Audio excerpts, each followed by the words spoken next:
যদি প্রতিভা থাকে তাহলে দুনিয়া এক না একদিন ঠিক তার সঠিক মূল্য দেবে। তাই চেষ্টা না ছেড়ে নিজের প্রতিভাকে সাফল্যের জায়গায় নিয়ে যাও। যে আপনাকে হিংসা করে তাকে করতে দিন, কারণ আপনার গুণ আছে বলেই সে আপনাকে হিংসা করে। যার কথার চেয়ে কাজে পরিমাণ বেশি, সাফল্য তার কাছেই এসে ধরা দেয়, কারণ যে নদীর যত গভীরতা তার বয়ে যাওয়ার শব্দ তত কম। বৃষ্টি ছাড়া যেমন রামধনু দেখা যায় না, তেমনি ব্যর্থতা ছাড়া সফলতা পাওয়া যায় না।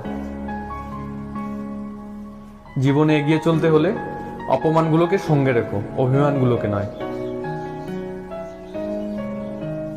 যদি তুমি জীবনে সাফল্য পেতে চাও তাহলে একটা নিয়ম সব সময় মনে রেখো, কখনো নিজেকে মিথ্যা কথা বলো না।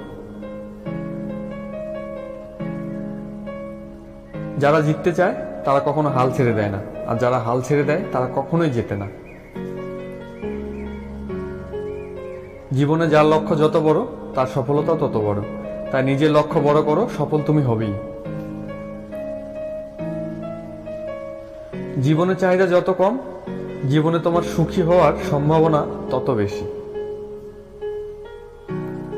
তারাই আপনার অতীত নিয়ে কথা বলবে, যাদের আপনার বর্তমান নিয়ে কথা বলার যোগ্যতা নেই। অন্যের জীবনে নিজের স্থান খোঁজা বন্ধ করো, নিজের জীবনে নিজেকে আরো উঁচুতে নিয়ে যাও। নিজেকে উন্নত করার জন্য এত ব্যস্ত থাকো যে অন্যের সমালোচনা করার সময় না পাও। বইয়ের পাতা মানুষকে যা শিক্ষা দেয়, জীবনের পাতা তার থেকে অনেক বেশি কিছু শিখিয়ে দেয়। জীবনে শেষ বলে কিছু হয় না, সব সময় কিছু নতুন তোমার জন্য অপেক্ষা করে থাকে।